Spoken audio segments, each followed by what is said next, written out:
for the land acknowledgement. We acknowledge that we are on the lands of the Anishinaabe Nation.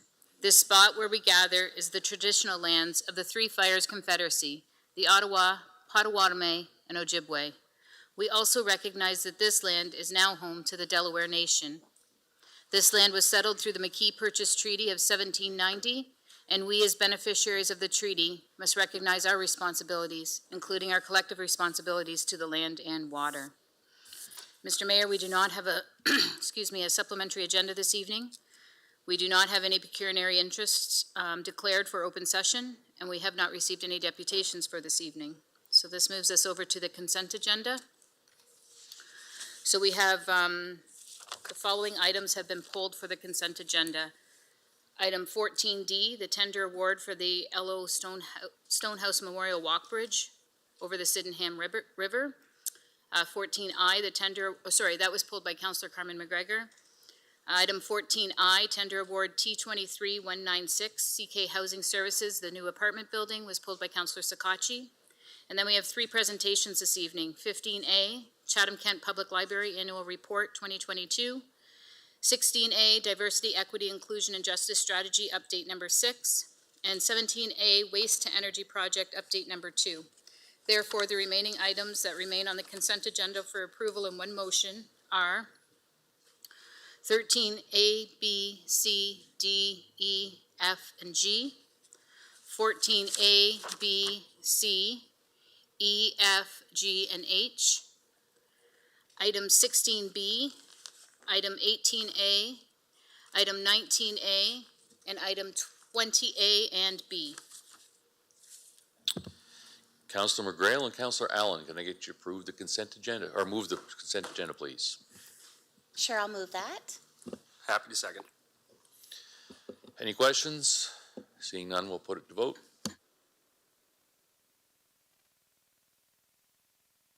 Councillor Finn? Yes. And Councillor Doyle? Yes. Thank you. All votes are in and motion passes 17-0.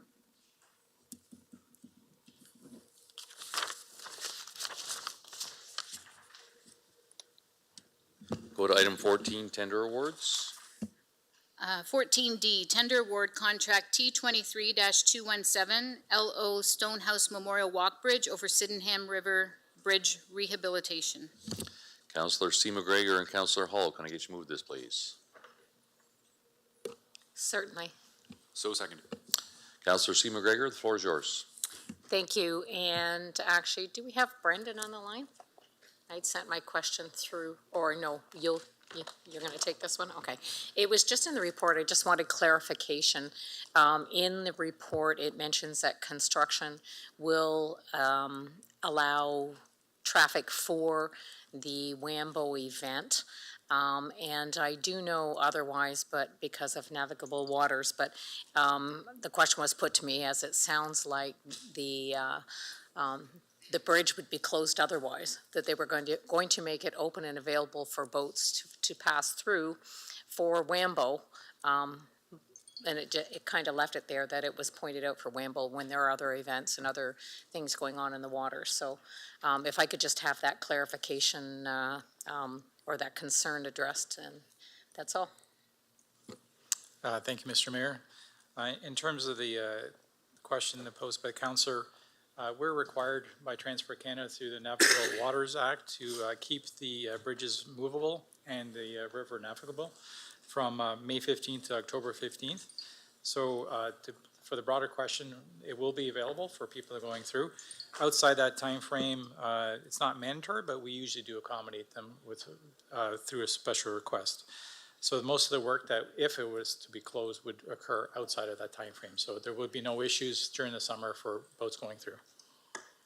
Thank you. Thanks for the clarification. Seeing no other questions, we'll put it to vote. Councillor Doyle? Yes. Councillor Finn? Yes. All votes are in. Motion passes 17-0. And the last tender item, 14I, tender award T23-196, CK Housing Services new apartment building. Councillor Sakachi and Councillor Doyle, can I get you to move this, please? Happy to move it, Your Worship. Councillor Scotchy, floor is yours. Thank you, Mayor Caniff. I was just hoping that Mr. Harper was in attendance today.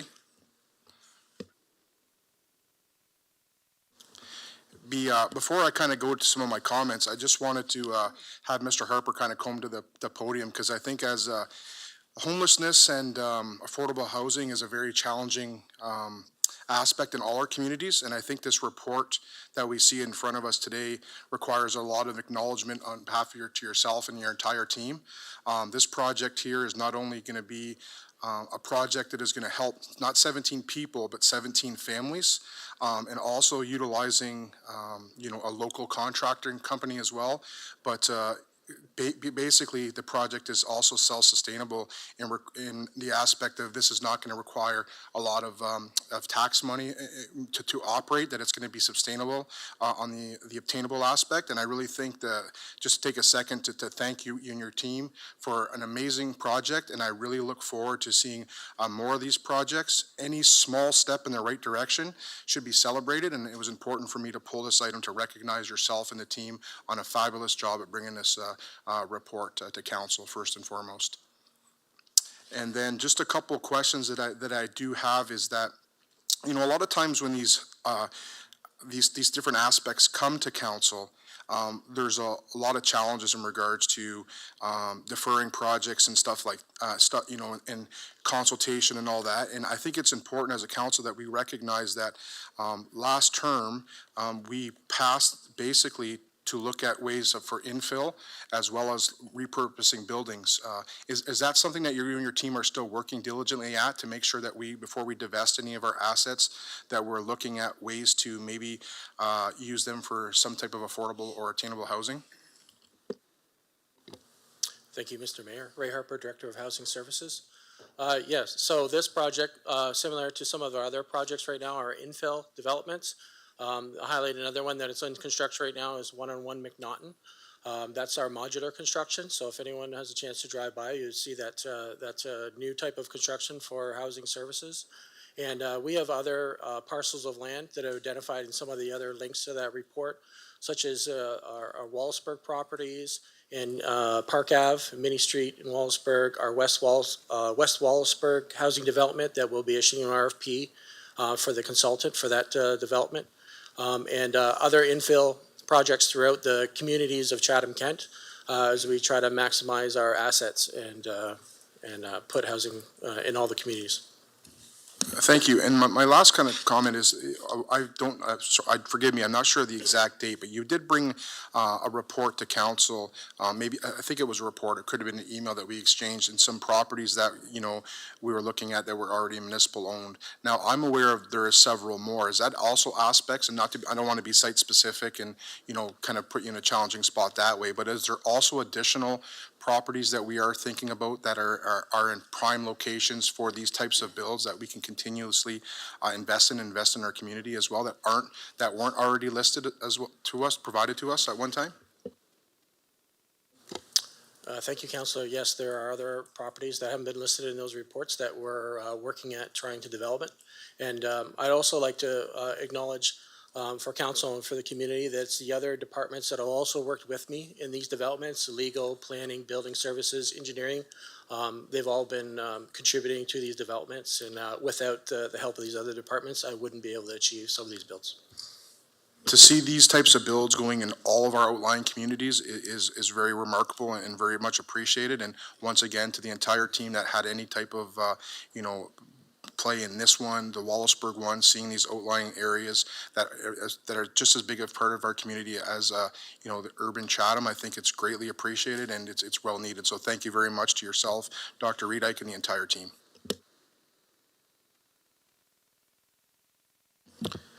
Seeing no other questions, we'll put it to vote. Councillor Finn Yes. and And Councillor Councillor Doyle. Doyle. Yes. All votes are in. Motion passes 17-0.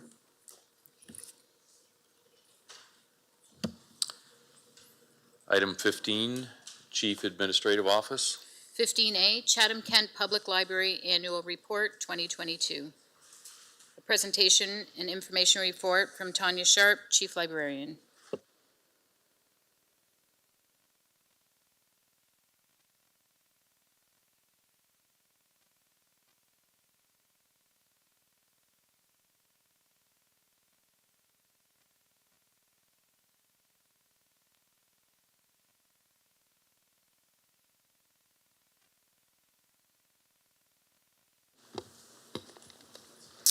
Good evening, and thank you for listening to my annual report. Nothing makes me happier than to tell you about all the fabulous things that are happening at Chatham-Kent Public Library. So 2022 was a rebuilding year for CKPL, but we have lots of successes to celebrate. Patrons with increased confidence have returned to CKPL. We were able to return to regular open hours and once again offer in-person programming. As a result, we had fewer COVID-related service interruptions. We were able to offer a greater number of library programs, and we had a lot more participation in outreach events. So we were able to connect with a greater number of Chatham-Kent residents, and staff have worked incredibly hard over the past year to find a balance in returning to our traditional library services while still continuing new programs and services which we introduced during COVID, such as, and I know many of you will be familiar with them, our virtual programming favorites, which are Wednesday night trivia nights, Ask CKPL, and CKPL's virtual reference service. So I'm just going to go over a few highlights that we really want to promote to you. CKPL, in partnership with the Chatham-Kent Ontario Health Team and Employment and Social Services, partnered to launch a program called Connect CK. The Connect CK collection helps CK residents bridge the digital divide. We now have loanable internet devices, so we can loan out hotspots, Wi-Fi enabled laptops, and we now have, and you can see it in the picture there, bookable dedicated spaces. They're called meeting pods, and they're available in Chatham and in Wallaceburg. So this enables us to help out some of our more vulnerable populations in keeping them connected. Oh, I should also mention, you can also, through the Employment and Social Services, great partners of ours, you can receive a free refurbished laptop through their programs. That's a good thing. We were able, even with all the changes and things happening, to launch a new service called Press Reader that was added to our virtual library in June of 2022. Press Reader provides online access to newspapers and magazines from over 100 countries in over 60 languages. In 2022, we had 323 unique users access Press Reader. Those users opened over 1,500 issues and read over 30,000 articles, which I think is quite amazing and an accomplishment over what amounts to about 6 months. This is a very popular, I have to have a bit of a lesson on games and gaming collections. We launched a Nintendo Switch collection last year in January. We started with a small collection of 129 games across all 11 locations of CKPL. It was extremely well received. We had over 3,000 video game checkouts in 2022 from those 129 units. So based on the success of that program, we have now added more video games to our collection, and they include PlayStation 4, 5, and Xbox titles. And just a little note, not in my notes, this is a really great way for families to use the library. They get to borrow a game that perhaps they can't afford because they're like $100 a game, and apparently they can beat them like in a couple of weeks, and then they're no longer useful for them. So it's a great way to help out our community. And you can also try it before you buy it, which I always like. CK Reads is a program that we've been offering for a number of years at Chatham-Kent Public Library, and it fosters a community-wide love of reading. The Rotary Club of Chatham has been the primary sponsor of CK Reads for the last few years. The 2022 book was Firekeeper's Daughter by Angeline Boulay, who you see there. The book was read 350 times, and we had 75 participants attend the virtual author visit. the other thing to add on that is that one we really were able to hook into a lot of the high schools, and they signed in through their libraries to attend the program. This is a program we've been running, oh gosh, I think about 10 years now, maybe longer. It's the Community Volunteer Income Tax Clinic. So it's a partnership with volunteer tax preparers. We've helped over 388 residents in 2022 with their personal income tax filing. This is a free program.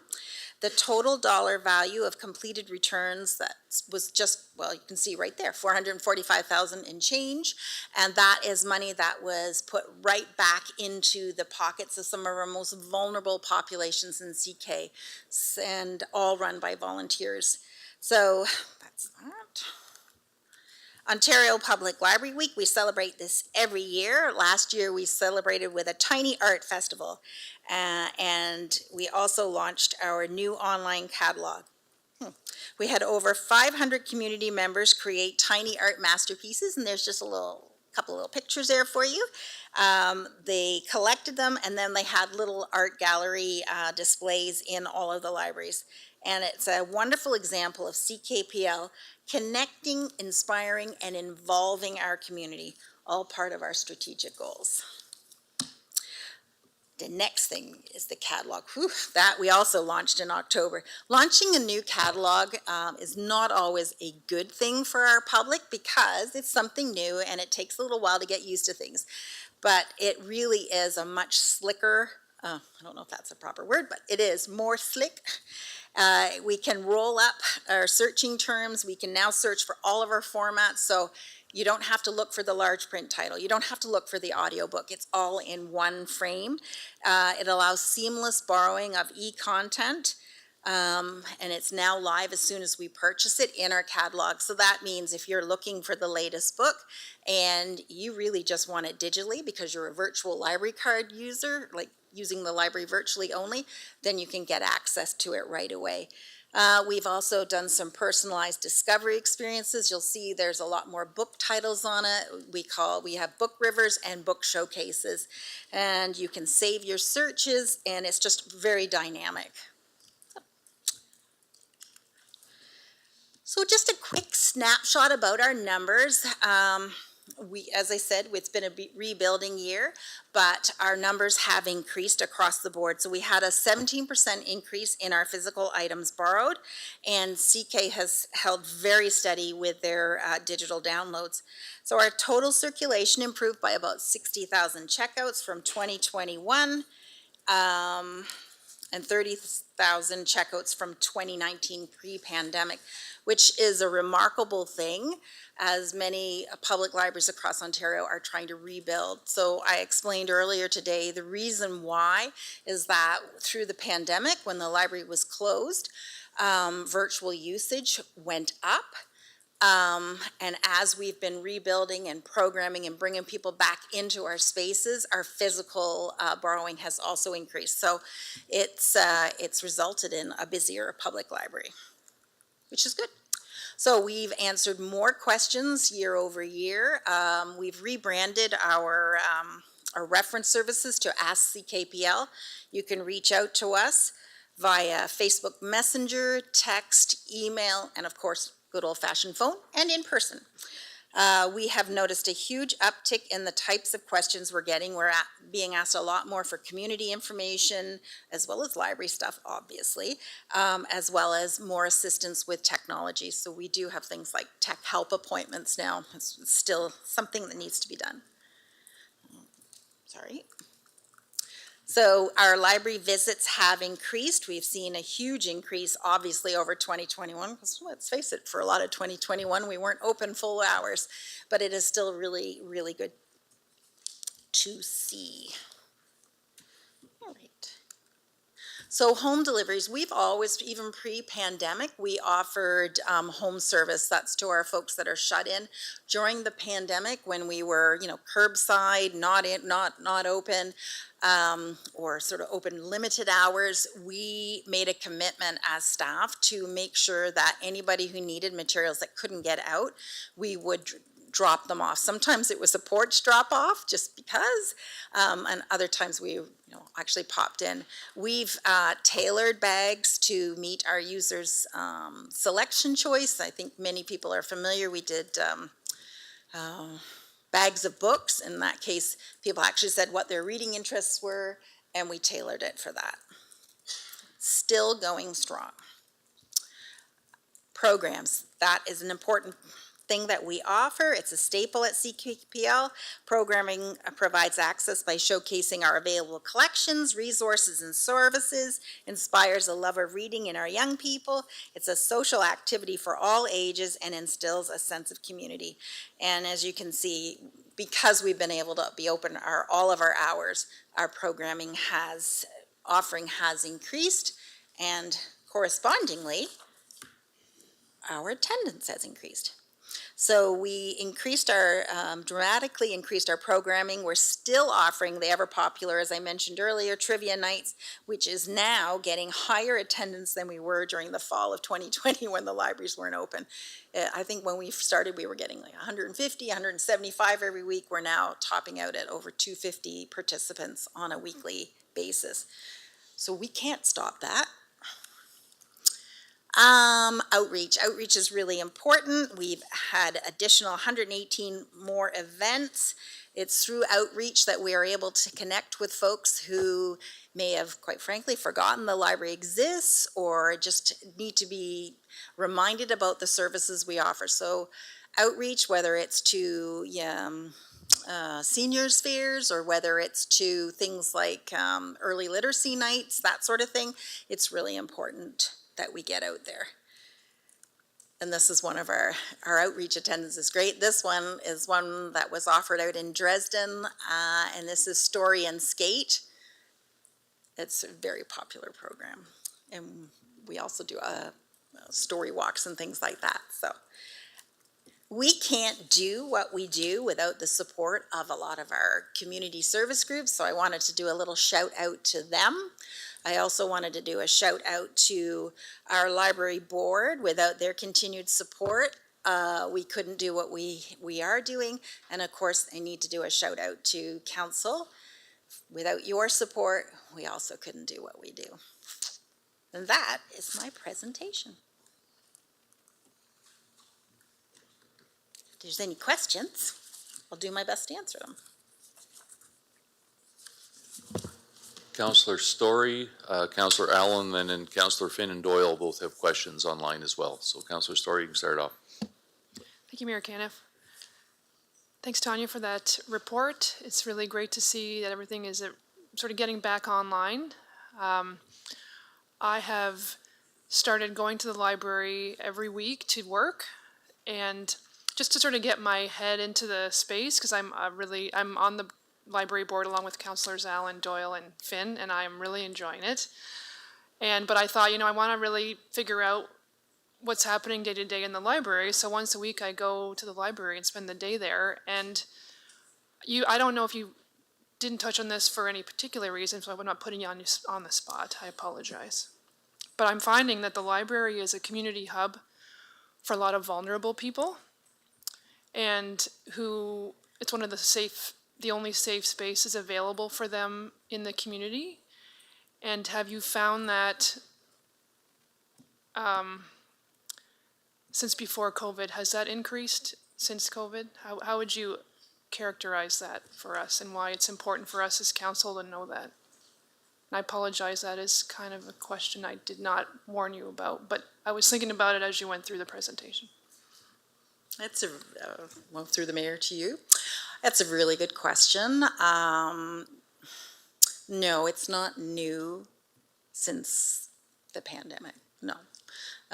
We started to notice an increase in homeless individuals frequenting the library in late fall 2019.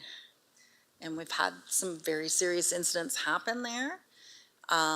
We've done a lot to educate our staff. They've done a lot of different training. We have community navigators on site. We have close partnership, obviously, with Employment and Social Services. We know who to call for different things. We've had the space, in particular Chatham, Wallaceburg, some of the larger branches evaluated by police services. They've done a SEPTED, and facilities has done a lot of work to increase the safety of our spaces for our staff and our patrons. And we are constantly working and learning and training to make sure that we are treating everyone equally, respectfully, but in the end, ensuring that our spaces are safe for our staff and our patrons. And I feel perfectly safe in the library, and I really admire how library staff engage with vulnerable people. They're very kind, they're very compassionate, and they do work that I don't think we ever imagined librarians would be doing 5 or 10 years ago. And so I just want to really emphasize what an important space. We have 11 branches, what an important space our libraries are for everything that you mentioned in these slides, but for so many other things that we don't really capture. So, sorry.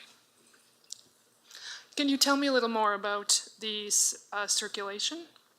I know you mentioned that it went up substantially. Do you know why that is this year? Is it just because we're coming out of the pandemic and folks are getting back into the libraries? Or how would you sort of characterize why that's important? Also a great question. I can attribute it to a few things. Yes, coming out of the pandemic, we know that people missed us terribly when we were closed and when we had such limited service due to the restrictions that were involved. We have gone fines-free for children. This will be the second full year. We've seen a definite uptick in younger families utilizing the library because a lot of the financial pressure is taken off of them. We know that when you have soccer and swimming and then also squeeze in the library visit, sometimes the library gets knocked off, but then it'll cost you. So that has been fabulous. We've seen an uptick in circulation and card numbers. We've also increased our programming to draw people back in. We have also automated our renewals. That was something we did through the pandemic because we didn't want people to feel they had to rush to the library if they weren't feeling well to return their items. It is a service that our public has been very grateful for. It has reduced the amount of fines we collect, which is also great. And I think it's just you add all those things together and it has definitely just made the library much easier to access and utilize. Thank you. Access is key. I'd also like to recognize our board chair, Robert Clark, in the audience and thank him for his dedication to our community. Really appreciate you, Robert. Thank you, Tanya. Thank you. Councillor Allen, followed by Councillor Finn. Through you, Mayor. Thanks, Tanya, for the presentation. Always great to hear about, ongoing programs and new programs that we're certainly bringing to all libraries across Chatham-Kent. Can you kind of maybe elaborate on stuff that is actually new across Chatham-Kent in terms of our library's list of things? Thank you for your question. I think the biggest thing I'd like to highlight is, well, there's two. So Connect CK is huge for us to be able to loan out hotspots to folks so that they can, in the privacy of their own home, maybe connect with a counselor or legal representation. That has been huge and is really popular. We are now loaning Wi-Fi enabled Chromebooks. And again, that's bridging, I keep saying that. It's Bridgerton, right?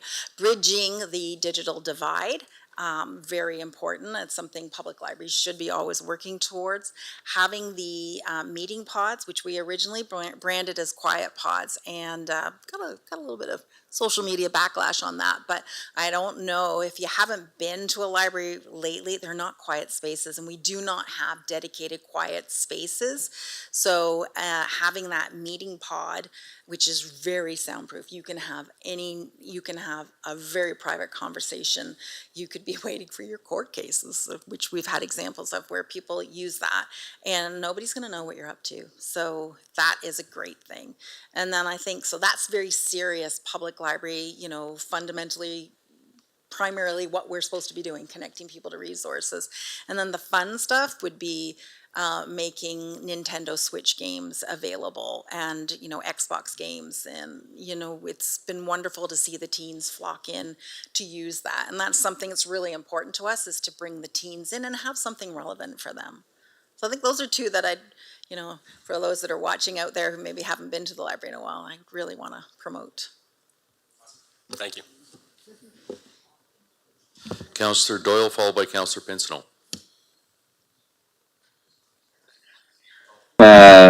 Thank you, Tanya. Sorry, Councillor Doyle, I forgot Councillor Finn in there. So Councillor Finn, then Councillor Doyle, you have to wait another couple minutes. Councillor Finn? Thank you, Worship. I was beginning to wonder.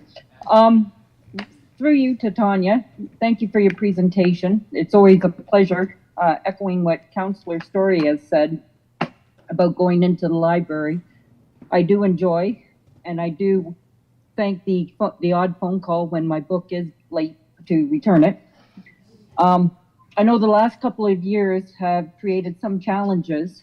And again, thank you and your team for the hard work and dedication that got everybody through some tough times. And by the numbers, it shows that the library is very well used and an important asset. You described the summer reading program. Can you explain how it's going to be different this year? Well, had you been at the library on Saturday morning for our kickoff, you probably would have seen it was a madhouse, but in the best possible way. So I think the biggest thing we want to stress about summer reading this year for children is all of it is in-person programming. And we are doing pop-up story times in 3 different parks, 5 different times. We're going to be doing a Mother Goose in a park, actually behind the old county buildings. We've put a lot of staff energy and enthusiasm into our programming. We've had a lot of great community sponsors, so we're able to bring in some, special programming that we can't offer. And we're also offering, not just for kids, we have teen summer reading program as well as an adult summer reading program. So July and August are our busiest months across CKPL, and we will be doing programming in all 11 locations. So if you haven't been to the library in a while, please pop by. Councillor Doyle, followed by Councillor Pincinel. Thank you, Mayor. Thank you very much for the presentation, Tanya. Always great to see what things the Chatham-Kent Library and libraries are up to, and the new things that are coming out. So my question would just be, with us getting through the pandemic and things kind of going back to normal now, what would you say would be the biggest change you've seen in 2023 so far? Definitely the number of people coming through our doors. Usage is up. People through the doors is still a little bit slow, but this year I've really noticed an uptick on that. We've seen people using the library to connect with others, obviously to attend our programs, a lot more people browsing our collections, and I can tell that because circulation is going up. Holds placed are going down a little bit, which means that people are still using the catalog, but they're actually going from shelf to shelf, looking at our displays and stuff, so that's really good. We are offering Tech Connect sessions in several of our library locations, and those are fully booked. Yeah, those are all the things I can think of. It's been gratifying because it has been a tough couple of years, but it's really good to see that really and truly CKPL is bounced back stronger than ever. That's awesome to hear. Sounds great. Thanks. Keep up the good work. Councillor Pincinel. Thank you, Worship. Well, after spending 16 years on that board, I kind of miss not being on it this round, but I can see with all the new stuff you're bringing in, you really are doing a good job. Not only did you keep the boat upright going through them tough times, you sounds like she's full speed ahead. So congratulations to you, your staff, and the board as well. The board plays a really big part in how what shapes the library anyway. And you guys are doing the right things, and it's like a well-oiled machine. Thanks. Councillor Crew. Thank you, Mayor Caniff. I'll get there, Tanya, I promise. But Just have to walk down and get you. one of your points was home delivery. What demographic is that mostly, if you know? Mostly it would be senior, but it is not restricted to our seniors, right? So if you were homebound, so, you know, let's say I was to, God forbid, break a limb and couldn't get out, I could request home service delivery. So you Okay. don't have to be a senior, because I'm not a senior, just in case we didn't know that. Yeah. I Yeah, didn't even assume. But yeah, so anybody can request that service. Now, as I said, through COVID, we were dropping off to anybody who was not comfortable, right? So we had avid readers out there that just weren't comfy coming out. They didn't want to come into our spaces yet. They weren't yet assured that we had safe spaces. And so, yeah, some of that has continued, but it is mostly for homebound patrons. Thank you. You're welcome. Seeing no other questions, thank you so much for the presentation. I echo what's been said by several councilors already, that what an essential service you deliver in the community. I mean, you're everywhere and delivering, and as Councilor Penzo put, you're up in the rise, and I expect the services to keep continuing improving and more people coming out. So thank you.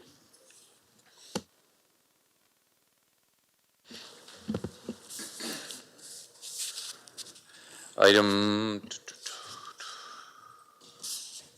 All right. Item 16, corporate services. 16A, Diversity, Equity, Inclusion, and Justice Strategy Update 6.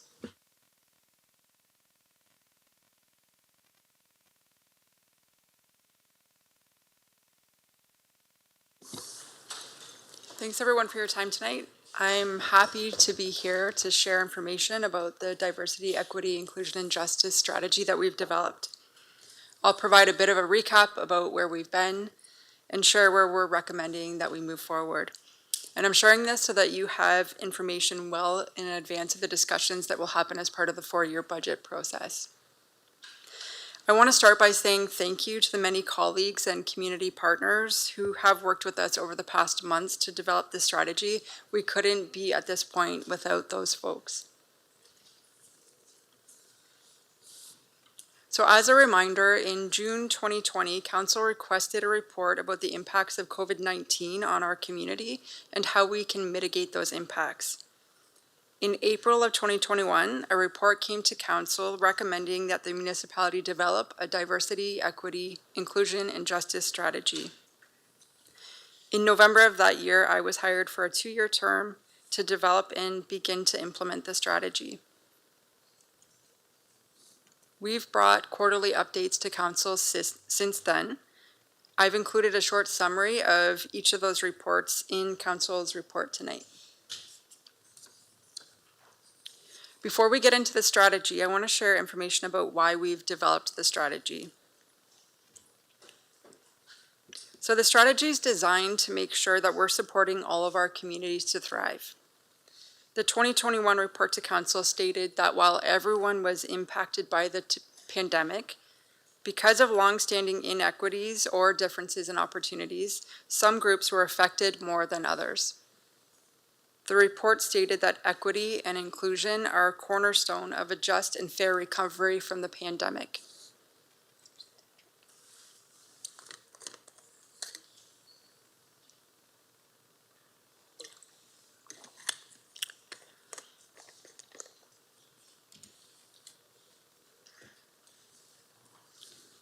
Over the last few months, we've done a lot of work to understand where we're at, our current strengths and opportunities. We did our first ever DEIJ survey of staff, consulted with over 130 stakeholders, looked at the quantitative data available to us, and did a review of best practices. What we learned was similar to what we see in many mainstream organizations who are at the beginning of their journey related to DEIJ. On the screen, I'm sharing some of the statements from the consultants who worked with us on our first survey. But the general themes that came out across all of the information that we gathered were that people were supportive of our work around DEIJ. They're happy to see the work resourced and happening. People want to see us reflect the communities we serve in our workforce, our policies, our services. We also heard that there are a group of people who are having less positive experiences in our workforce. And there's a sense that some communities are not well represented in leadership. This includes people from racialized communities, 2S LGBTQIA+ communities, people with disabilities, women, and people who need time away from work regularly, for example, for health or caregiving responsibilities. And when it comes to issues specifically related to diversity, equity, and inclusion, we heard that some people aren't always bringing things forward, especially more subtle forms of discrimination or bias. So understanding and taking a more coordinated approach to address inequities will help us to address some of these things and help us ensure that we're meeting key pieces of human rights legislation and policies. The strategy will also help us to keep up with the shifting demographics in our community. And Audrey was here sharing some of this information a few weeks ago. We're seeing growth in racialized communities, newcomers to Canada, and Indigenous communities. Statistics Canada is saying that these trends will continue.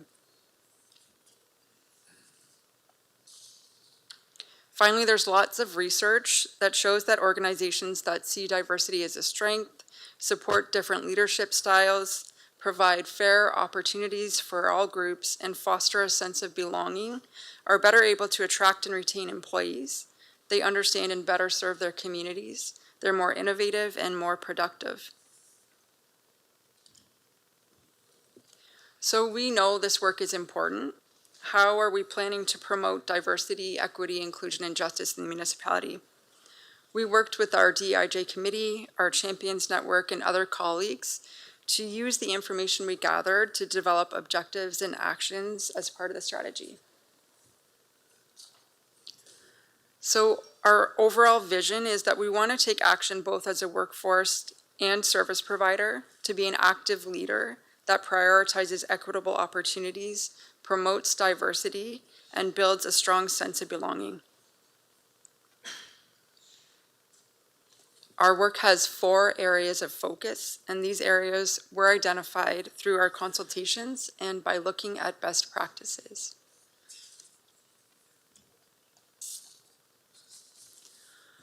On the screen, I've got a visual with the types of actions we're taking on the left and the short, medium, and longer term outcomes that they'll accomplish in the columns on the right.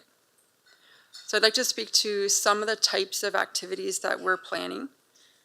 Education will be the foundation of our work. We plan to provide some level of education to everyone in the organization over the next few years, and these include things like an intro to DEIJ, and will expand from there depending on the person's role in the organization. The second is to embed DEIJ into core functions and policies. We've already started to do this. You've seen DEIJ appear on the report to council template as one example. And this will also include things like policy work to define roles and responsibilities, including DEIJ in our core competencies, our values, and in our strategic plans. The third is tools, resources, and coaching. This will include tools to help people understand how different groups of people may be impacted by our work, things like inclusive language guides, and continuing to offer coaching to colleagues who want to ensure their services are equitable and inclusive. We want to strengthen pathways to participation, and these are intentional initiatives to ensure everyone has opportunities to contribute across the organization and at all levels. A big part of this is reviewing our HROD policies, processes, and practices from a DEIJ lens. We also want to ensure that the municipality continues to progress our work to have inclusive, welcoming, and accessible physical spaces. And we want to support a more strategic approach to healing, justice, and reconciliation. This will include education, ensuring we're a culturally safe organization, and that we're making progress to meet the truth and reconciliation calls to action and other key recommendations to promote justice for Indigenous communities. The last piece is measurement, monitoring, and communication. So we want to make sure we're using data to make equity-informed decisions in all of our work. We'll also be developing key performance indicators and communicating our progress towards them. In terms of next steps, we're working with our colleagues in HROD who are coordinating our HR and mental health and well-being strategies to develop a detailed work plan for how this will roll out. We're working with our DIJ committee to develop our evaluation and monitoring plan. We're preparing a budget submission to ensure we have the resources for the work. And in the meantime, we're continuing to implement things that don't require additional resources. For example, we'll continue to offer coaching, share resources, offer education, and attend DIJ-related community events.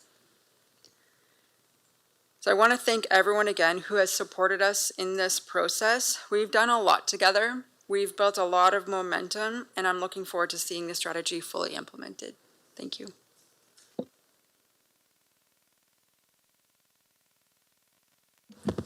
Councillor B. McGregor, followed by Councillor C. McGregor.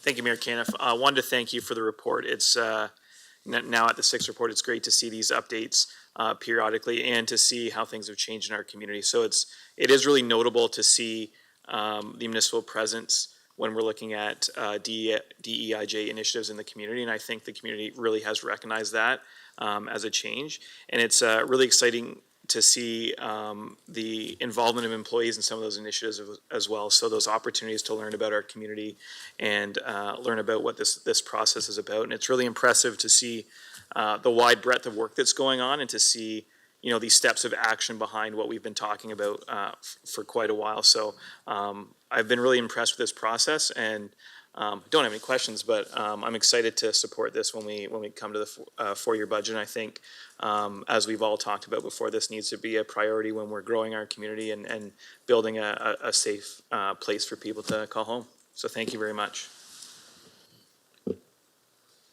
Councillor C. McGregor, followed by Councillor Story. Thank you, and I don't think I can say much better than what Councillor B. McGregor said, but thank you very much for bringing the report. I will say that being a part of the committee and of Champions, and I've learned a lot along the way, and I look forward to continually learning throughout, hopefully through the next 4 years, or for as long as I'm here at the table at any rate, and ongoing, but thank you. Thank you so much for educating and helping to educate us along the way. Councillor Story, followed by Councillor Jubenville.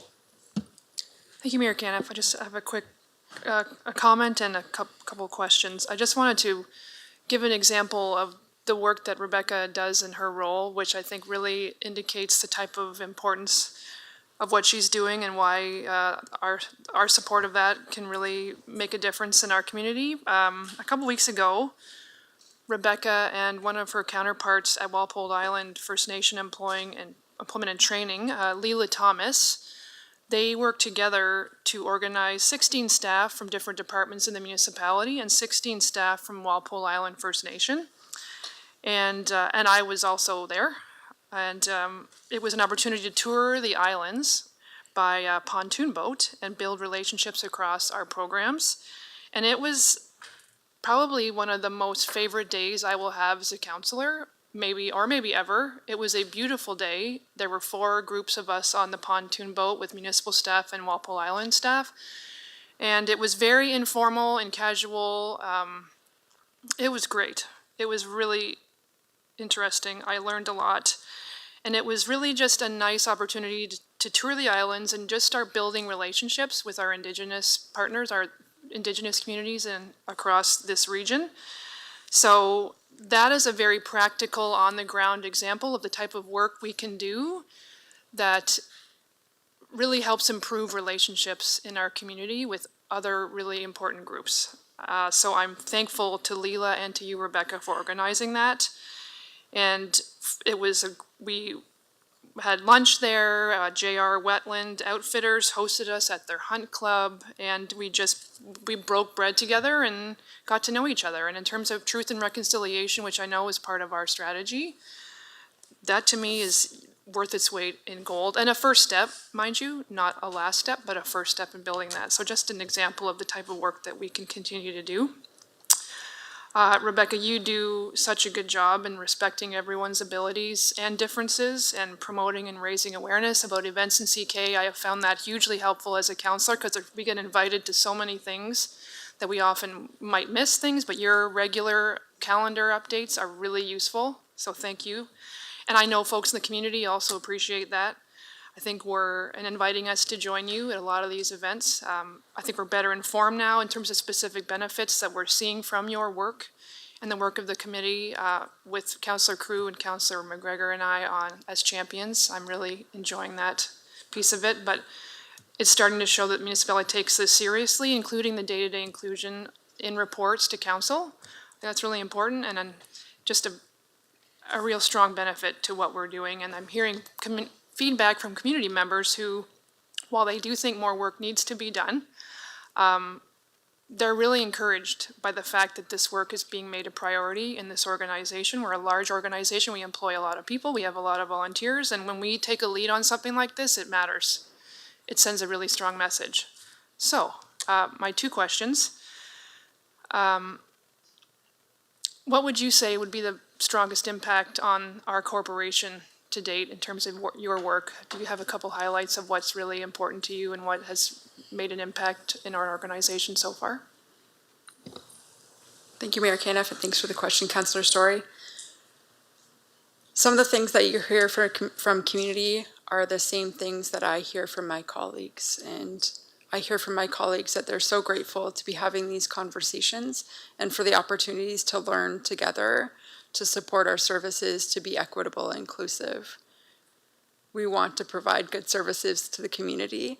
And so I think that's the biggest impact, is having a safe workplace for folks from diverse backgrounds and being able to provide services that we know will reflect the community and result in more equitable access to folks in our community as well.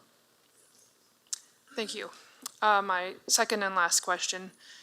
Do you, in your opinion, are these type of policies, walking the walk and talking the talk, good for recruitment, for example, in terms of a business case, both for us as a municipality and for local businesses, that this isn't just lip service, that this actually can help our economy and is good for business to embrace these types of approaches to the workplace?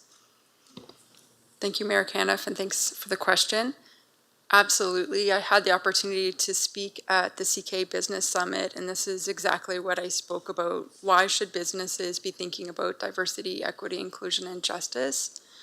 So our recent workforce planning board did a survey and found that 60% of organizations are having a hard time filling positions. And we know that people will go where they feel respected and welcome and included. And so if we want to keep up as an employer, it's important for us to be doing this work and to be paying attention to diversity, equity, inclusion, and justice. But in terms of economic development, it's also important because we need to be able to provide services that meet the diverse needs in our communities. And if we're not doing that, we may be losing out on investments in the community because large businesses are paying attention to this as well. That's very well said. Thank you very much. Councillor Jubinville? Thank you, Mayor. Thank you, Rebecca, for your report. And I as well appreciate all of the calendars that you send out. And thank you for including all the different communities and supporting all the different communities that make up the municipality. I just have a question that it causes me to pause. The justice component of the DEIJ. When I looked up the word justice in the Black Laws Dictionary, it says protecting rights and punishing wrongs using fairness. So I didn't know, is that the angle that that word means in the DEIJ? And if so, who determines if practices in our municipality are just or unjust, and who imposes the punishments? So, and I have one other question, but I'll give you a chance to answer that one. Thank you. Thank you, Mayor Caniff, and thank you for the question. Justice can be a misunderstood term, so I appreciate the opportunity to clarify what we mean when we're using the term justice. And justice does have several meanings. the work of promoting equity can be seen as justice because it's fair. But we also heard in working with Indigenous partners that the term reconciliation does not resonate with everyone. So as an alternative, we heard that creating pathways to justice for Indigenous communities is a phrase that some communities prefer to use. And so we've adopted the term justice in that context. That makes sense, thank you. And on the word diversity, what does that mean in the DEIJ? And does it include diversity of thought and diversity of merit? Thank you, Mayor Caniff, and thank you for the question. Diversity can include a lot of things, and often we think of identities when we think of diversity, and that's certainly an important part of diversity, but diversity also includes a range of perspectives, experiences as well. Thank you, Rebecca. Seeing no other, we got Councillor Crew and Councillor Bondi. Thank you. I was just waiting to see what wasn't said. I agree with everything, and it's an amazing process, and thank you for asking those questions for clarity around diversity, because I get asked that all the time. What does that mean? But we've said everything here, but when it comes time for budget, remember, what gets measured gets done. So we need to make sure that we fund this strategy properly.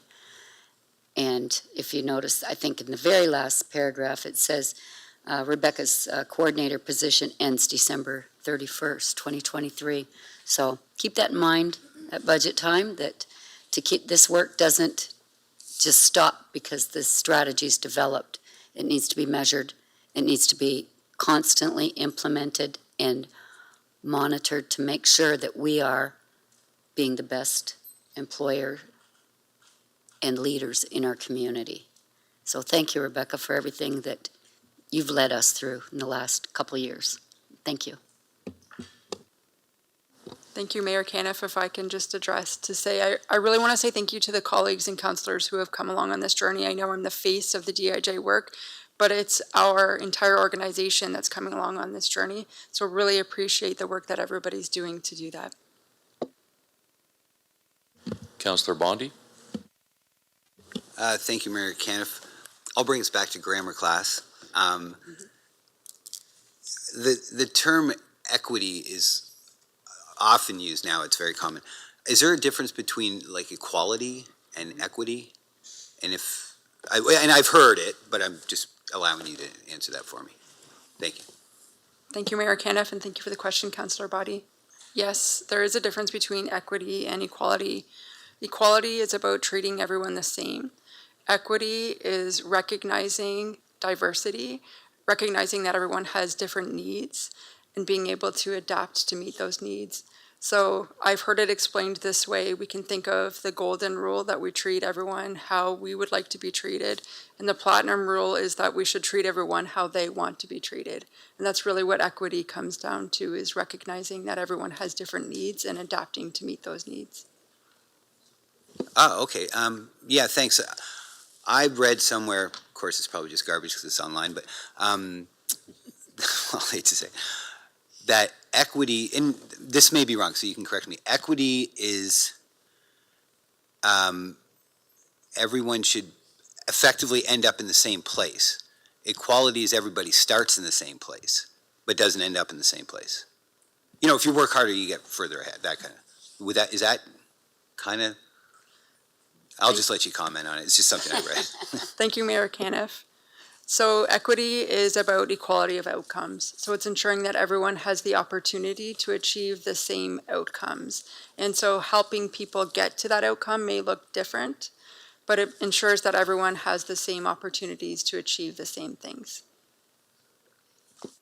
Okay, that works for me. Thanks. All right, seeing no other questions, thank you very much for the presentation. Some great questions, some great discussion, and keep up the great work.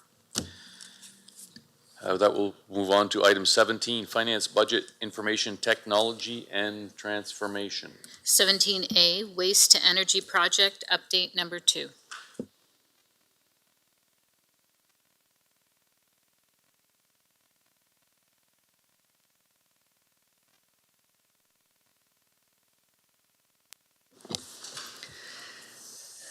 Thank you, Mayor Caniff and Council for allowing me to do this presentation.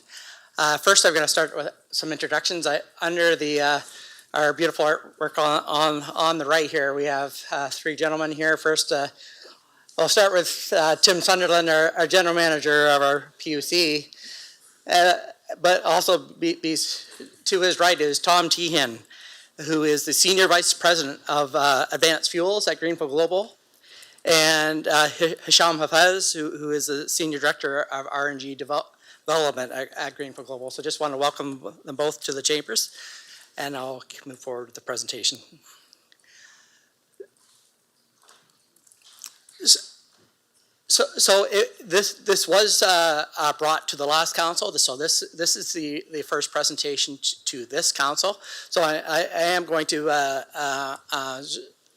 give us some more details here. So the Chatham Waste to Energy Project, the Chatham-Kent Waste to Energy Project will be a partnership between Greenfield Global and the municipality of Chatham-Kent and the Chatham-Kent PUC. It's about building a state-of-the-art facility that will utilize anaerobic digestion technology for processing approximately 90,000 to 120,000 tons annually of industrial, commercial, and institutional organic waste.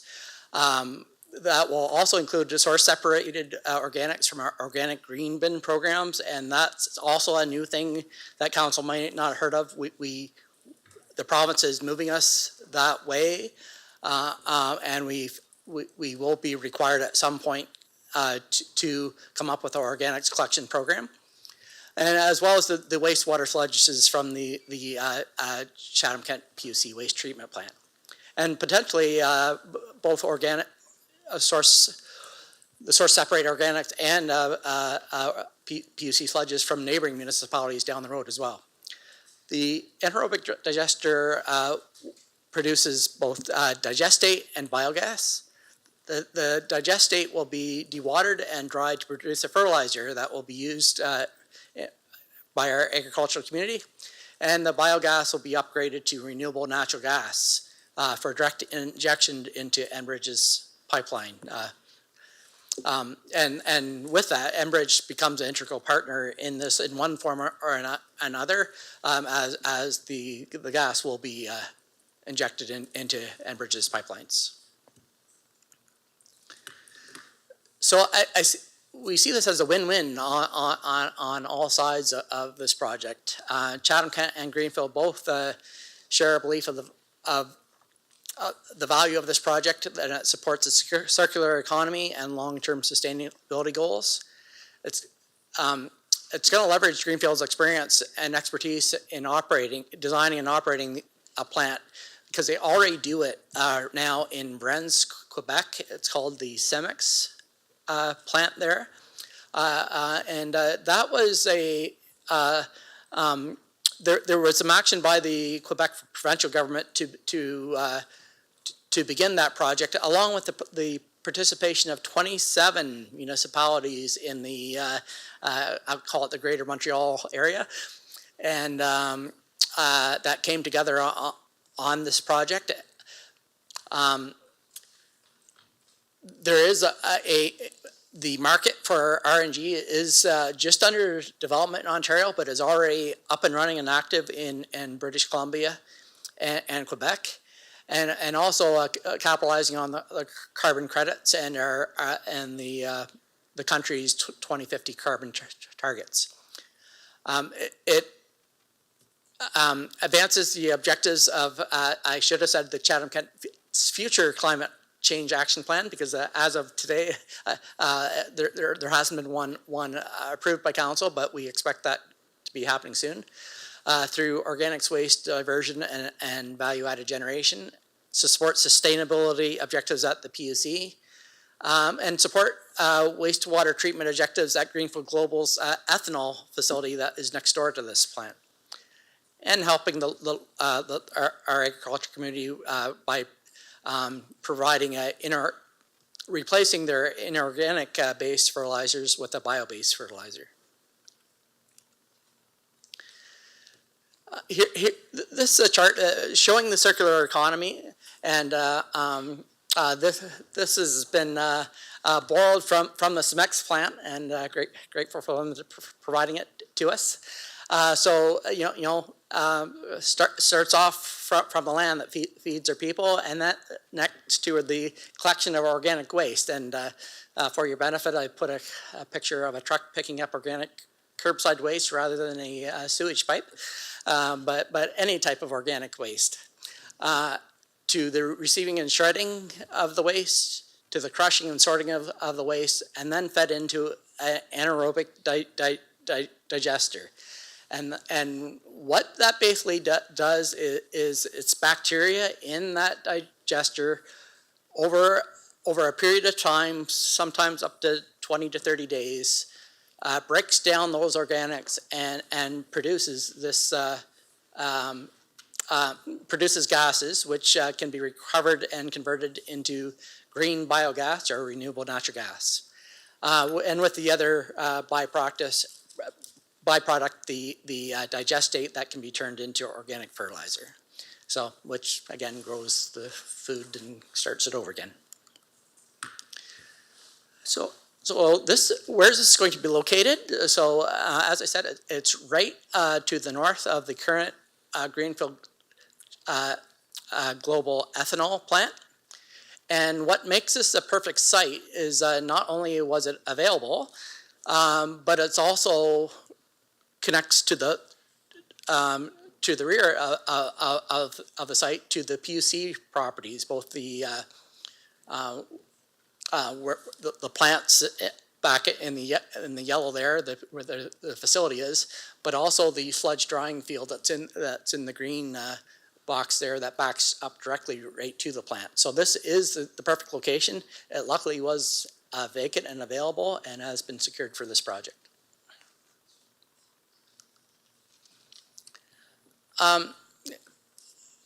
Just talking about the CEMEX plant a little bit more. Greenfield Global has built and operates an anaerobic digester collated next door to its plant, to its ethanol plant in Montreal, where it produces 200 million liters per year of ethanol at that plant.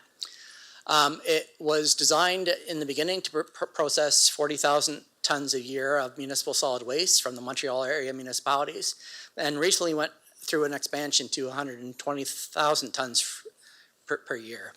As I mentioned before, it supplies fertilizer as a byproduct there, and is able to supply the Greenfield ethanol plant with green methane to reduce their fossil natural gas usage, and also inject RNG into Quebec's natural gas pipeline systems. And that's just a picture of a truck dumping the digestate for spreading into that field after those beans are harvested. Just to give you a sort of what the plant would look like, this is a picture of the CEMEX plant. From left to right, we have those large tanks are the anaerobic digesters. The building parts are the fully enclosed reception and operations. And this is just another shot of the building from another angle of that operations facility. But in particular, I want to point out the biofilter in green at the right there, and I'll talk more about what that does in a second here.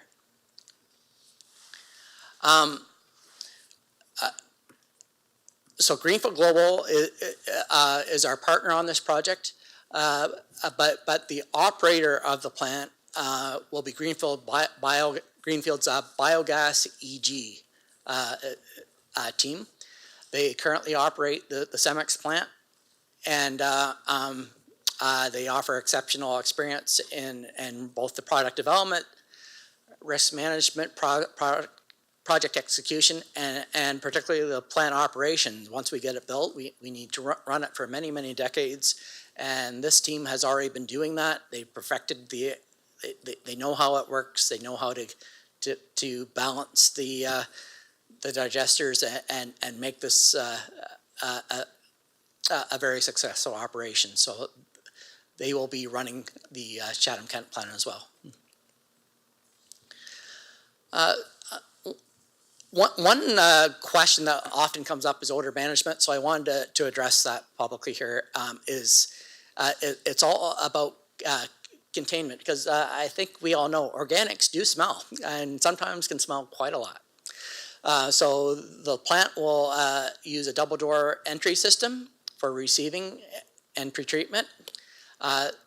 So basically, once a waste truck backs it in past the first door, the door is then closed, and the next door opens where the truck can dump it into the pit, and then reverse going out. And the whole entire facility is maintained under negative pressure, so no odor can escape. Even when those doors do open for a few minutes, the air is being drawn into the plant to try to keep any odor from escaping. And the air then passes through a biofilter, and that's what I was showing a different view on the other slide, which basically removes any smell before the air gets pumped back into the atmosphere. So we are extremely confident that keep in mind that the PUC is already there. We have sludge drying fields are already there. We're very confident that there'll be less smell, no more, and likely less smell than what is currently in the area.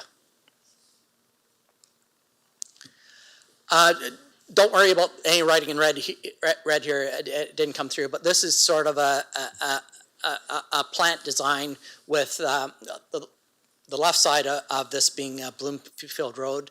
But what we wanted to show here is that traffic management, trucks will be able to come in and line up prior to the scale, so we won't have trucks parked on the side of the road. They'll be scheduled to come in at the receiving times anyway, but in case 2 or 3 trucks get backed up, there will be room on site for them to park. And basically it's one way in and one way out and around. The product will be received in that gray area in the middle, and then the right-hand side is when we get into the digester tanks and the final treatment area. So, don't worry about the details other than this will be able to handle the traffic coming in. We expect there could be up to 80 transport trucks a day arriving at this plant. Financial considerations. I provided more detail to council in closed session tonight, but overall we're looking at equity investment expected to be somewhere between 15 and 20 million, depending on the final cost of the plant. And we're doing this for a lot of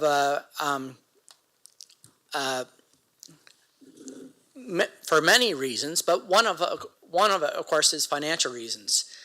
We do expect this to be a source of funding to both offset taxes and the PUC rates. But council has asked us to be creative in finding new sources of revenue, and we think this fits the bill.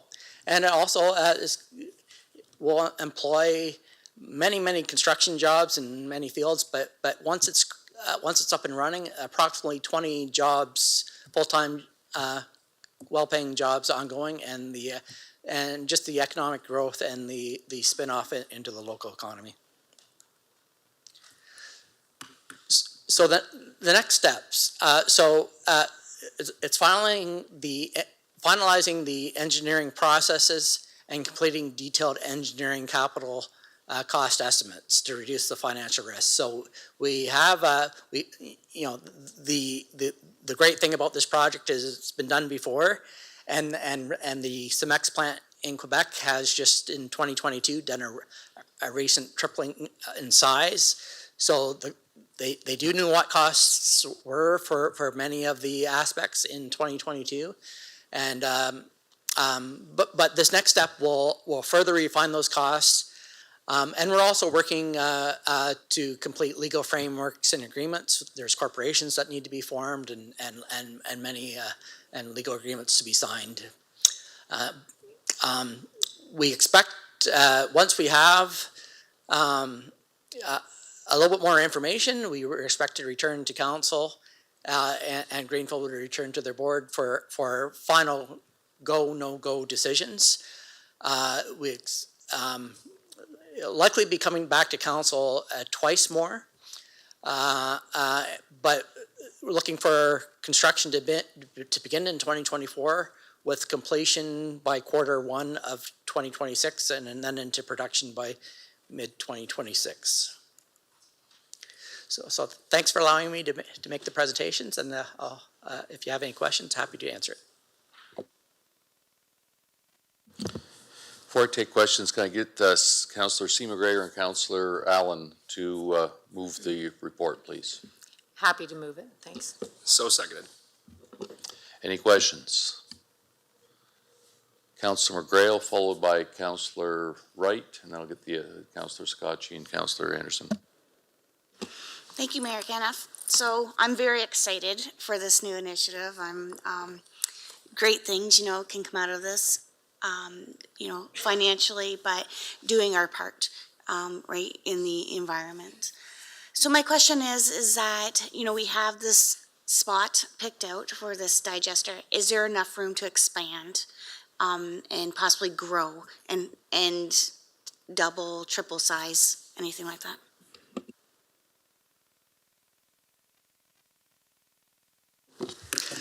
Thanks for the question, and I'm just referring back to the project site. The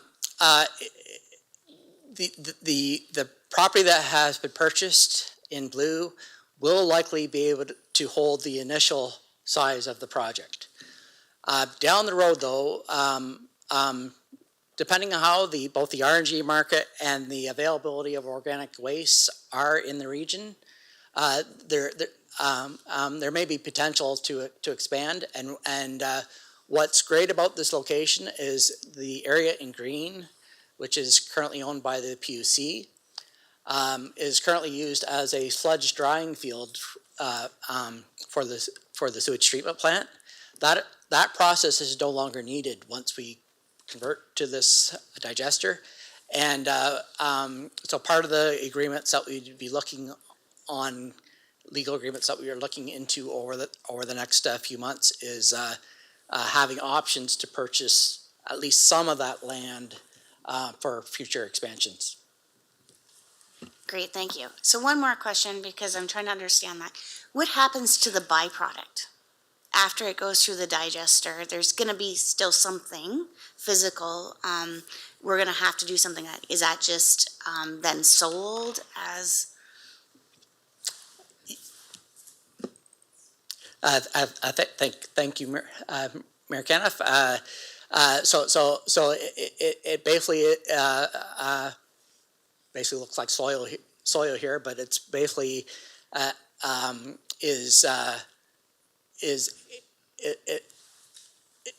because the bacteria has done its work. These are organics that can be spread on farmers' fields as a fertilizer. So they would be year-round sold to farmers. In winter times, they would do exactly what's happening here, is stockpile it on farms to be spread when the conditions are right, or for example, in the summer they might have to wait for a wheat crop to come off, but this will be available for farmers to use as an organic fertilizer. One more question I just thought of. Could there be a possibility of a partnership with the neighboring greenhouse nearby with any of that? Because I think right now, Greenfield does have I don't know if I want to call it a partnership, but there's definitely things going on there. Thank you. So yes, it's the organic fertilizer available to any greenhouse or farm operation, depending on what their needs are. And the natural gas, I suspect, too? With the renewable natural gas, What happens is, and there is only one set of pipes in Ontario for natural gas, right? Goes up and down your streets if you have natural gas. But the sale and purchase of renewable natural gas will be on a separate market, and it has to deal with large energy users are also being through carbon tax and our country's carbon goals by 2050. That carbon tax is going up and up and up, and the availability to purchase renewable natural gas will help some of their carbon footprints. So whether it's a greenhouse or a steel plant or anything that might use a fertilizer plant, anything that uses a high amount of natural gas might be interested in buying this renewable natural gas, including if a greenhouse had a high use for natural gas for heating their greenhouse in the winter. Great, thank you. As the mover, I'll go to Councillor C. McGregor, then I'll go to Councillor Wright. Thank you, and through the mayor. I just want to express thank you to Gord and to Tim and to the fellows from Green Global back here. The presentation is excellent, and having had the opportunity to go to CEMEX to see how slick the process is, and it was quite amazing. You know, I know we were expecting to see the smell and everything else, and you definitely could smell it inside the building, but outside the building it was, which I think is what a lot of our community would maybe be concerned with, would be the possible lingering smell. And you know, the location, you know how sometimes it's timing and everything's timing, but having that location available to us, it just seems like a natural and such a great move for our municipality moving forward, and especially before we get our plan and our green plan in place and such. But really want to thank everybody and for the time that's gone into the research for this, and just the fact too that it's really nice that CEMEX has had this running for a period of time and have basically worked out all the glitches so that we could maybe move forward with it and have great success. I only see great success, so thank you very much. Councillor Wright, followed by Councillor Scotchy. Thank you, Mayor Caniff. Gord, systems like this already exist in Ridgetown at the University of Guelph. They take the byproducts from the animals and they produce fuel with it. When it was going to be put in, there was a lot of controversy about smell. Well, it's been put in, I've never smelled it, and buy it every day. It seems to be working good, like it was hard to sell the public on, but there is zero smell to it, and it's a good system. Thank you. Councillor Scotchy, followed by Councillor Anderson. Thank you, Mayor Caniff, and through you. Gord, this is maybe more of an operational question, but you had a lot of very helpful slides in there and information. And I guess the only question I have is there going to be any change to this for our benefit if this goes through as planned, and with the green box program that the government is talking about? How would obviously there's going to be a lot of municipalities that might not have the funds, the property to dispose of it, and it's going to be a lot of money for them to find that. Is there also additional potential for a revenue stream for us disposing of people's green box bins as well? Thank you, Mayor Caniff. Excellent question. So if this site wasn't being built, if this opportunity hadn't come along, and if either voluntarily or as the government makes us do it over the next couple of years of having a curbside organic programs, we would be currently likely shipping it down the 401 somewhere to be disposed of as another facility. There are a couple of these facilities in Ontario right now. And Edward, you're welcome to talk about any of that part of the organics collection program, but it would be at great cost to ship anything down the 401. It's great cost. So having it located in Chatham-Kent saves us, but it also will be of interest once under construction. Once we get past the go, no go and create the corporation and can actually go out and talk to other municipalities, I think this facility will be of great interest to our neighboring municipalities as well, as they face these same mandates over the next few years. And, that's where the expansion opportunities, based on long-term contracts that, we don't want to have a plant built that is not capacity, but based on what's available in the next few years and how the renewable natural gas market develops over the next few years, there might be a great opportunity for expansion of this plant. Yeah, thank you. And I think it's Councillor McGregor touched on it a little bit. Oftentimes things come to the horseshoe that's really challenging from a perspective of locations and all that kind of stuff. And I don't foresee many communities that have the situational aspects where everything is so close together and how it just worked out like that. I think that obviously, besides the cost savings that we're going to see, having that infrastructure so close is probably, I wouldn't even want to guess how much money that's saving us. And a lot of those other communities around us aren't going to have the same luxury of having those assets so close together. So I think, as she mentioned, it's nice to see something like this work out from a location standpoint. And I look at the numbers you provided us, but I also see the potential benefits of additional benefits and funds coming in if these things are mandated for sure by the government. I know there's a lot of conversation about that now, but I think that there's a lot of potential to benefit our community for a long, long time. Thank you. Councillor Anderson, followed by Councillor Crew. Thank you, Mr. Mayor, and through you. I just want to echo what Councillor C. McGregor was saying, and I definitely want to give kudos to Gord and Tim and your team there for seeing the writing on the wall. You said this is started back in 2018, and I kind of got the ability to learn a bit more about this sitting on the PUC board, and I think it's fascinating, and I think that as we know better, we can do better. And this is definitely a step in the right direction. I think it's a win-win for the municipality, for the other, people that are coming in as partners in this. And I think it's a win for the environment as well.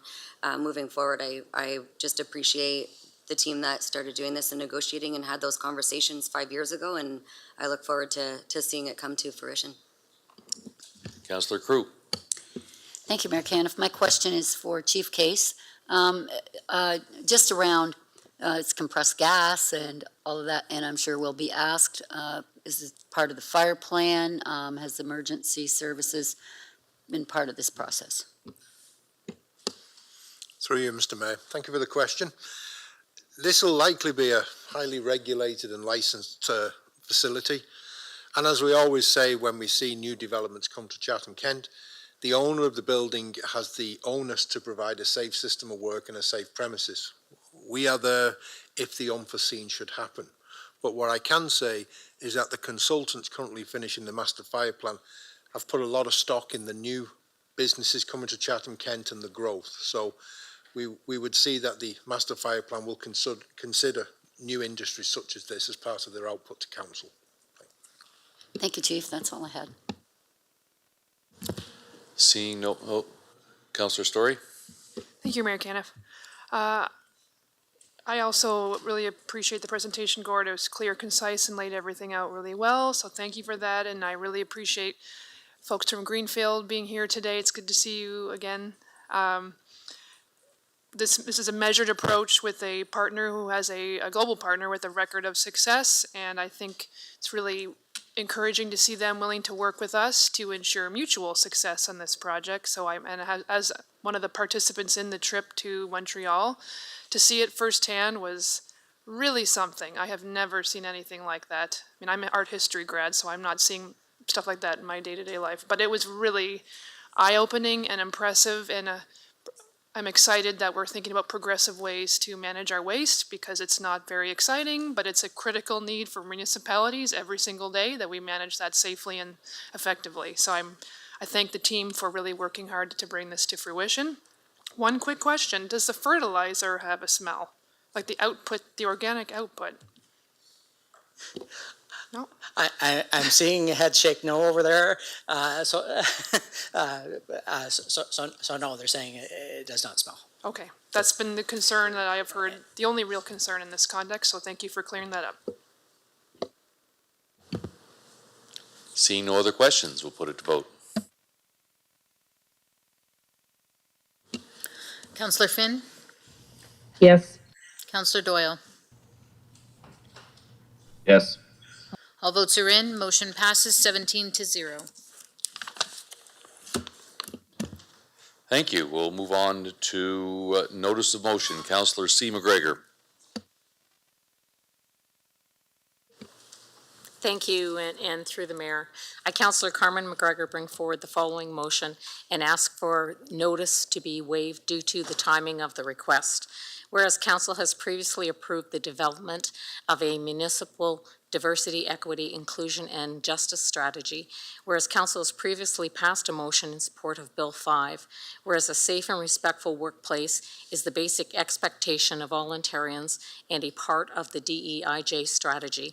Whereas serving our communities in a leadership role is a privilege and a responsibility. Whereas all council members agree to follow a code of conduct when they are sworn into office. Whereas AMO, other municipal organizations such as Roma and OBCM, and 84 municipalities have lent their support to making changes to improve and has now requested more direct support from municipal councils. Whereas democracy suffers when public loses confidence in their representatives and institutions, and whereas improving local public disclosure will improve public confidence in local government and increase respect for our municipal institutions and the work they do.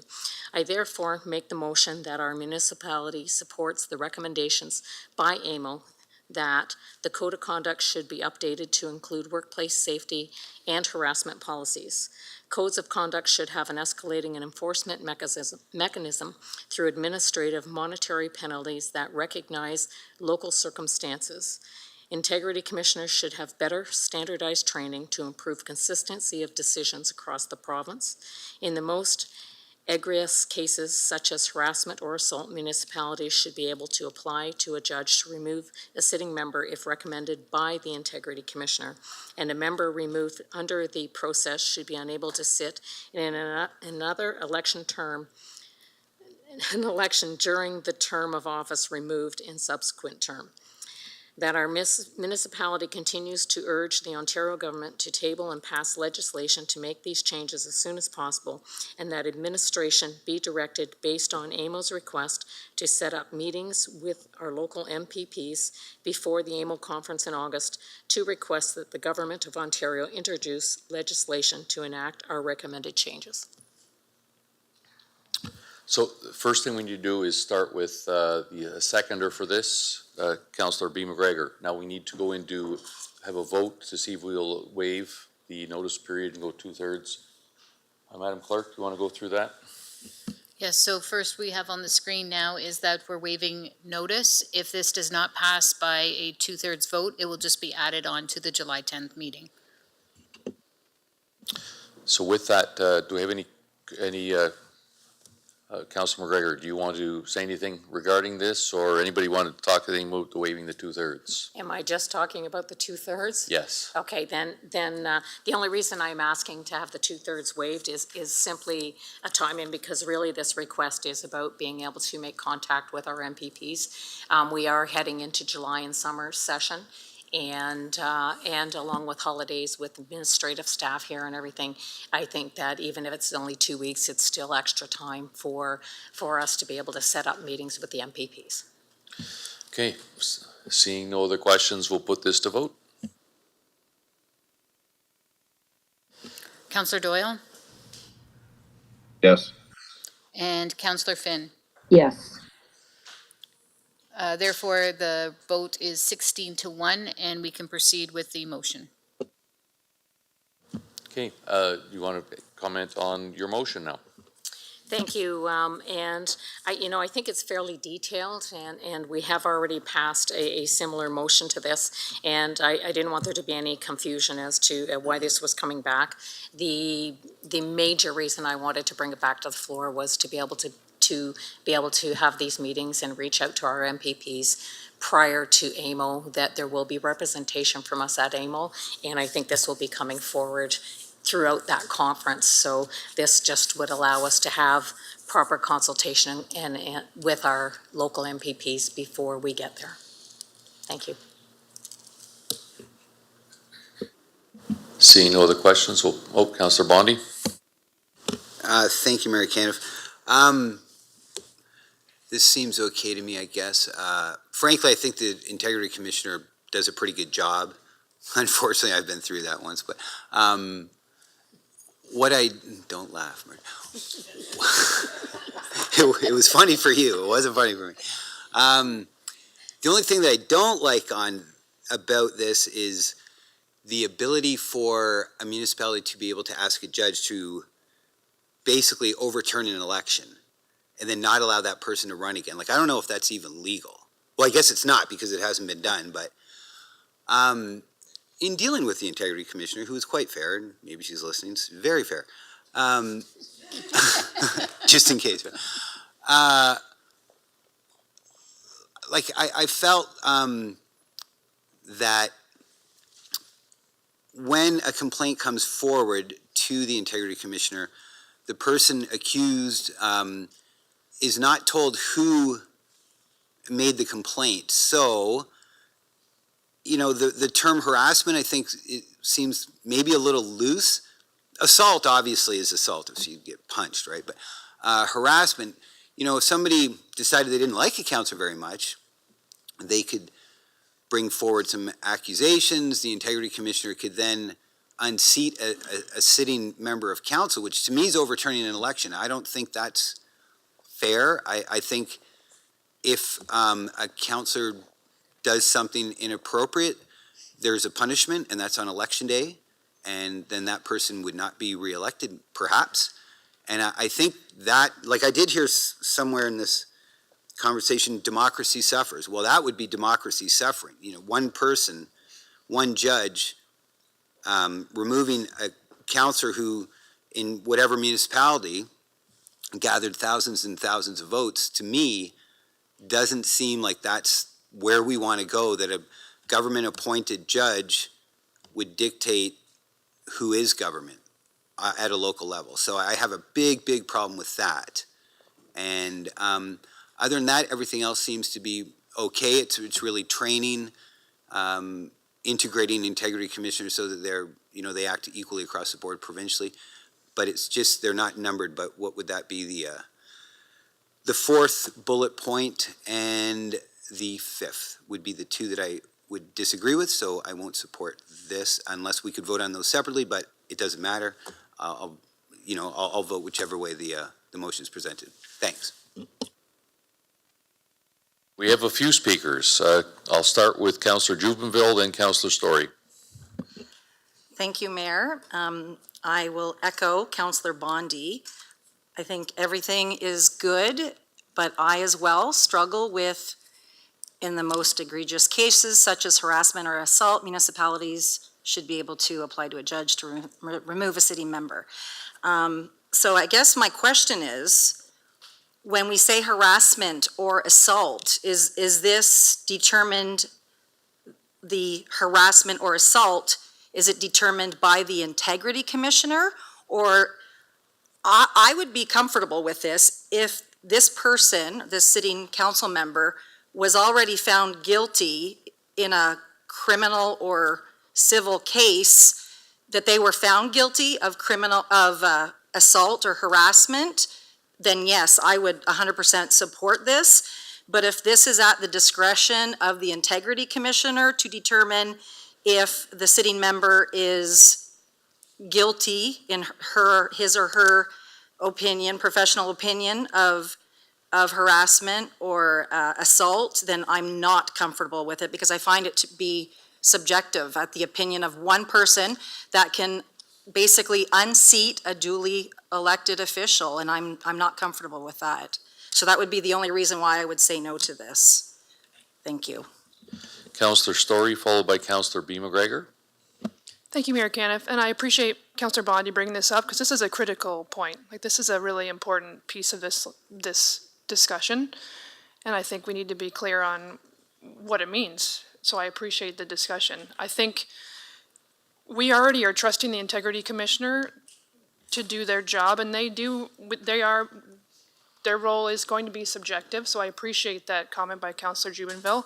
But we're already expecting her to rely on that judgment, which could be considered subjective, so if we're trusting her, I'm using her because in our case, that's who it is, to do her job effectively, we need to trust her to do her job effectively. So I would also suggest that no one elects a counselor to behave in an egregious way that would warrant an integrity commissioner applying to a judge to assess additional repercussions.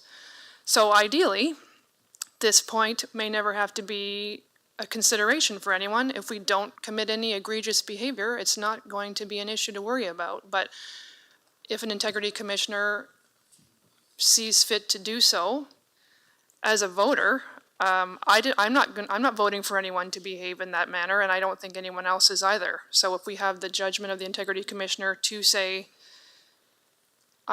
in my professional opinion, this should go to a judge, the judge still has the final say. The judge can say, absolutely not, this does not pass the legal test to review, or they will continue to keep it moving forward. So I still think there are many safeguards in this process to ensure that if something this serious happened that it had to go to a judge, there would be enough safeguards in it that make me comfortable in supporting this motion. Thank you. Councillor B. McGregor, followed by Councillor Anderson. Thank you. I think Allison's, Councillor Story made a great point regarding number 4. It's not that we're asking this legislation give the integrity commissioner ability to remove a council member, is that they're able to apply to a judge. So it certainly is an elevation in that seriousness. And I think it's important to note where this was born out of. Like most rules, it's because things have happened that haven't been able to be addressed. And this particular Bill 5 and the previous private members bill was to do with a really serious issue on Ottawa City Council. So I think it's, when you look at those instances and realize that people are unable to feel safe in workspaces, that's really unacceptable, and we should be held to the same standard that other employees are held to. And I think with that said, it's important to note that this is a motion to request legislation. So we're not making any rules ourselves. We're asking the provincial government to do that. Unfortunately, they've had the opportunity twice, and it's been missed.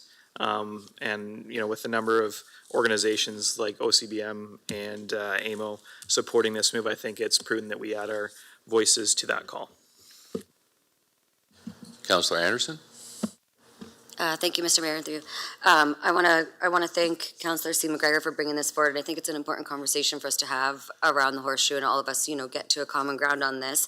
But I do agree with Councillor Bondi on bullet number 5, and my suggestion would be to completely remove that. Bullet number 4, I don't have a problem with. The only thing that I would maybe change is instead of, apply to a judge to remove a sitting member, maybe it would be to reprimand a sitting member, and then it would be like a policy that would be put in place, whether it's a coach and counsel, whether it's a written whatever. Instead of just removing them, maybe to start some sort of reprimand process. To what Councillor Story said, and I certainly appreciate that, no one has ever voted for a councillor expecting them to make poor choices and do poor things. However, I don't think that necessarily makes them non-eligible to run for election again. But I think that also, they would probably lose the popular vote by acting that way, and that's where democracy would be fulfilled. So I don't think not allowing them to run for another election is necessarily the best option. But I do appreciate this. I think it does need to be something that goes forward. I just don't fully agree with that 5th bullet and the 4th one. Mr. Dubin, I'll give you the floor, and then over the final comments over to Councillor C. McGregor. Thank you, Worship. I don't get a vote, but I just wanted to point out that the 5th bullet point, the 5th bullet point has 2 parts. I just want to make sure that those who are objecting to it, the first part is essentially if you were to get removed, if there was a by-election, you can come right back in. So I think the first part of the 5th bullet point is trying to say that, look, if you get removed during that term, presumably it's pretty serious for a judge to do so.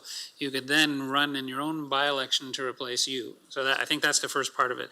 The second part is the subsequent term, meaning the following year. So I just want to make sure that those of you that are reading it, keep in mind though, I think Councillor McGregor is absolutely correct.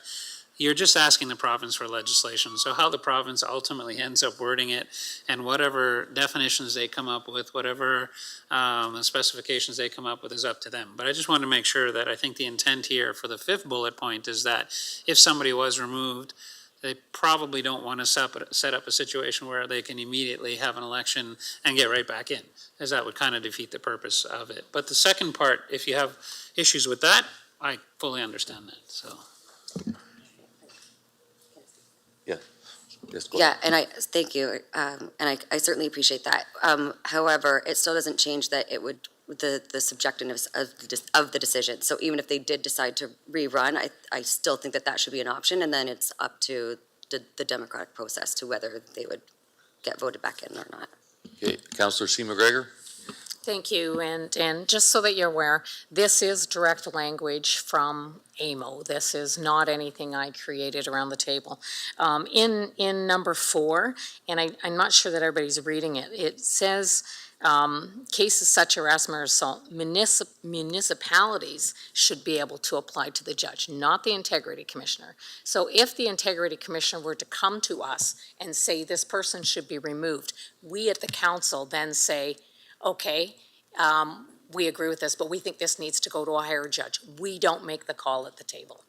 We can then send it to a higher judge. So just for clarification there, because I don't think people were understanding that one completely. And far as the other one, again, if I was removed from council today and you had to have a by-election and I turned around and ran for it because I'm still popular with, I could get right back in that. And I think that was the intent there. The subsequent, I don't know. I am happy to have items 4 and 5 separated out of this list and voted on separately.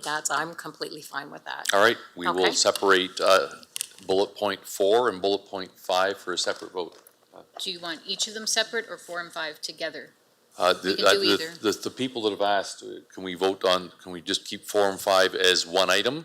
I'm seeing head shaking that, or do we need 4 and 5 separate? I don't see anybody saying separate, so we'll just make 4 and 5 as a separate item. Okay. Bullet point 4 and 5. Yep.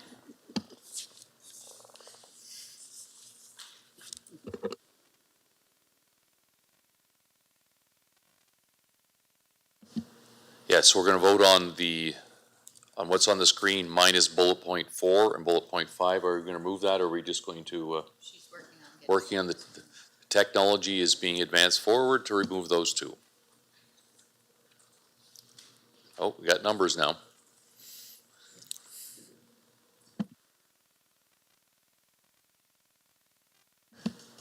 We shouldn't ask around the table just in case. I did do a scan. There nobody suggested we separate the 4 and 5. One last scan. Okay. Okay, so we'll vote on this one.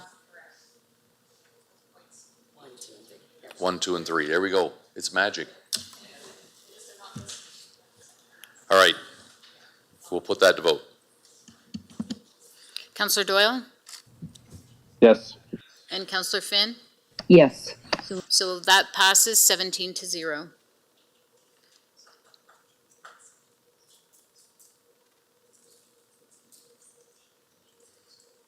And we'll put 4 and 5 now to vote. Councillor Doyle No. and Councillor Finn. Yes.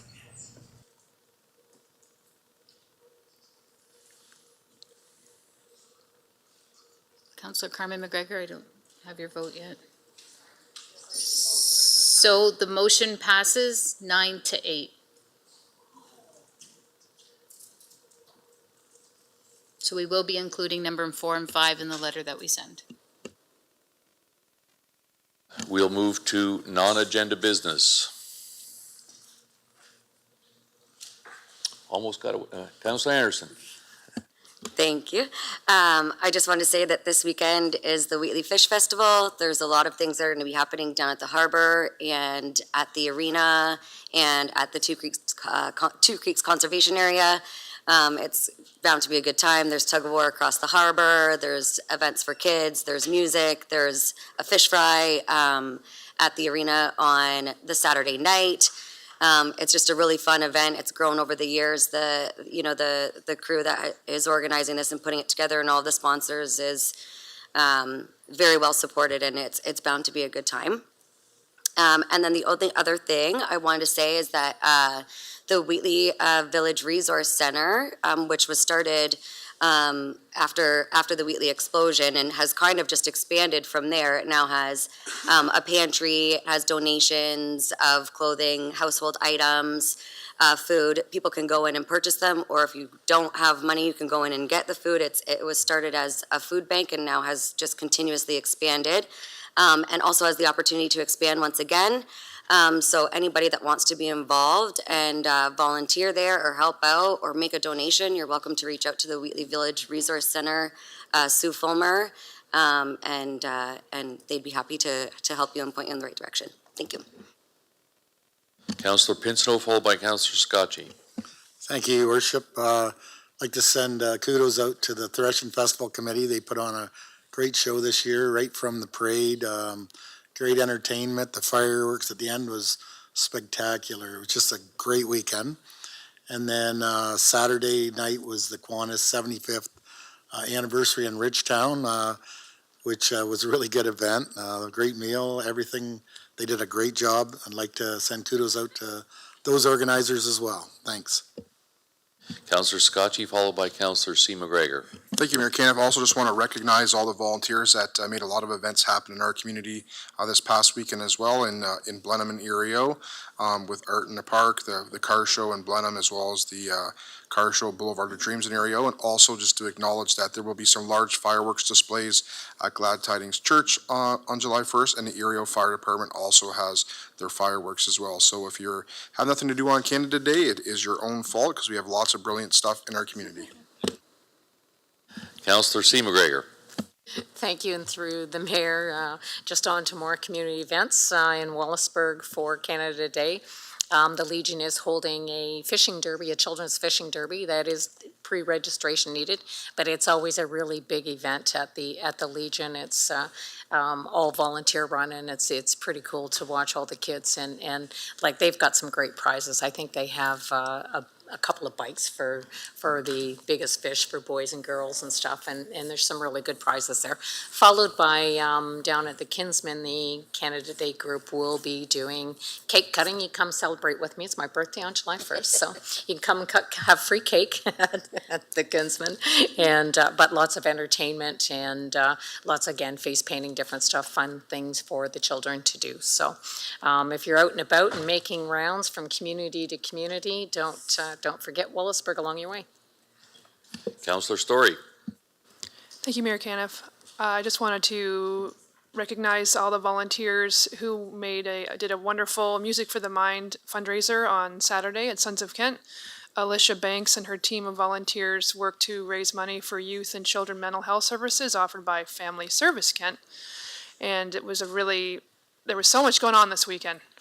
And it was lots of great live music, so kudos to Alicia and her team. And I think there are fireworks in Tilbury this Thursday as well. So if you need fireworks Thursday and Friday and Saturday, you can get your fireworks fill across Chatham-Kent. Thank you. Oh, Councillor Wright. Thank you, Mayor Caniff. Thursday night Ridgetown Canada Day Parade starts at 6:30 down the main street, and afterwards there's a band at the Legion playing. Thank you. Councillor Anderson. Yes, thank you. One last thing, I can't believe I forgot this. Florence Willen, who has been a part of the Merlin Friendship Club for several years, is turning 100 years old on June the 27th. I wanted to take the time to wish her a happy birthday. And anyone that's interested, they are having a celebration on June the 30th at the Merlin Friendship Club at 3 o'clock for her birthday. Thank you. In my excitement to get to the non-agenda business, I went right past communication items. So I need Councillor Finn and Councillor Doyle to move the communication items, please.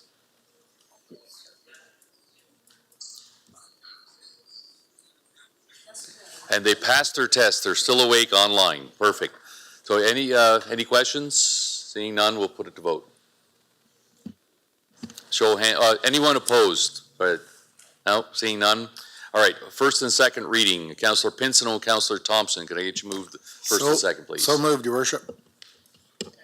And seconded. Anyone opposed? Motion carried. Third and final reading, Councillor Hall and Councillor Bondi. So moved. And so seconded, thank you. Anyone opposed? Motion carries. The resolution of council in closed session and adjournment, Councillor Crew, and then we'll have Councillor Wright wrap it up for us. I move that Chatham-Kent Council adjourn to its next meeting to be held on Monday, July 10th, 2023, and that Chatham-Kent Council authorize itself to meet in closed session that day to discuss any matters permitted by the Municipal Act. I so move. I'll second that, thank you. Anyone opposed to wrapping up at 7:57? See no opposition, meeting adjourned.